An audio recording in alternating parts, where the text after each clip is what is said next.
આજ દુર્યોધનની ઈર્ષ્યા આવી. પાંડવોનો મહિમા વધતો જોઈને દુર્યોધનનો રંગ ઝાંખો પડી ગયો. આ મહાભારત લખે દુર્યોધનનો રંગ ઝાંખો પડી ગયો.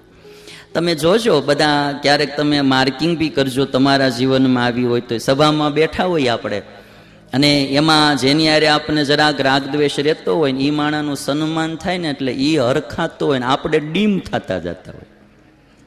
ઓલાનો લેમ્પ આમ ઉજળો થતો જતો હોય, આપણો લેમ્પ છે ને આમ ધીરે ધીરે ડીમ થતો જતો હોય.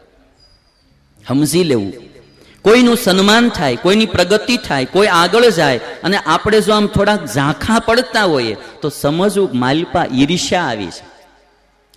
માલપા ઈર્ષ્યા આવી છે.